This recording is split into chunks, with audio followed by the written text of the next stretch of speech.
I want a heart that matches God.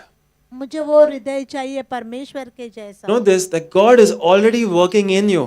परमेश्वर आपके अंदर कार्य कर रहा है। There are things that bother you in your life right now that don't bother other people.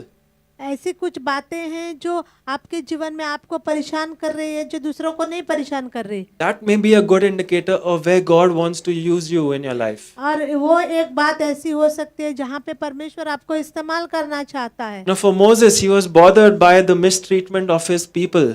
मूसा को जो है दुख हुआ जब उसने देखा कि मिस्री लोग जो है उसके लोगों को बहुत गलत बर्ताव कर रहे थे। Out of all the problems in the world, this is what affected him the most. और दुनिया में जितनी भी समस्याएं थी, सबसे ज्यादा ये बात उसके जीवन पर असर डाली।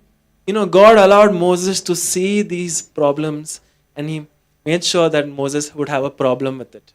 और परमेश्वर ने ये होने दिया कि मूसा की दृष्टि इन बातों की ओर जाए और उसको इस बातों का असर उसके जीवन पर हो। So what bothers you?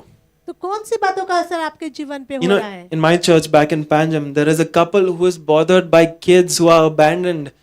अब मेरे कलीसिया में एक जोड़ा है जो जिनके मन में बोझ है उन बच्चों के प्रति जिनका कोई नहीं है। So he started a care home for all kids that are abandoned and now he has like 20 girls staying with him and his wife at home. और तो उन्होंने एक केयर होम शुरू किया उन बच्चों के लिए जिनका कोई नहीं है और आज उनके पास 20 लड़कियां रह रही है उनके साथ। Through that little action he is able to share God's love with them. और इस छोटे से कार्य के द्वारा वो परमेश्वर का प्रेम बांटने पाया उनके साथ। Was it comfortable to allow 20 girls to come stay with you?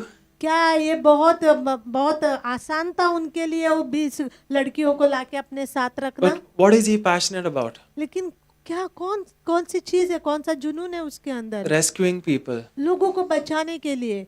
So what is it for you? What bothers you?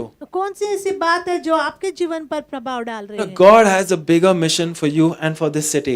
परमेश्वर ने आपके जीवन के लिए बहुत बड़ा मिशन है। He hears the cries of the people in Margao today just as he did in the time of Exodus. आज इस शहर के भी लोगों की चिल्लाहट परमेश्वर सुन रहा है जैसे उसने मूसा के समय में लोगों की सुनी। But he is waiting for you to go out and rescue them. वो आपके लिए रुक रहा है कि आप उठ के बाहर जाओ लोगों को बचाने के लिए। So let the things that bother you actually bother you. जो चीजें आपके जीवन पर असर डाल रही है वो डालते रहने दो। Bring it to God and ask him, how can you use me in this situation? और वो बातों को आप परमेश्वर तक लेके जाओ और उससे पूछो कि इस बातों में आप कैसे मेरी सहायता कर सकते हैं, मुझे इस्तेमाल कर सकते हैं। And then you will see the rich and satisfying life that God has planned. और तब आप वो भरपूरी का जीवन देखोगे जिसकी योजना परमेश्वर ने आपके लिए रखी है।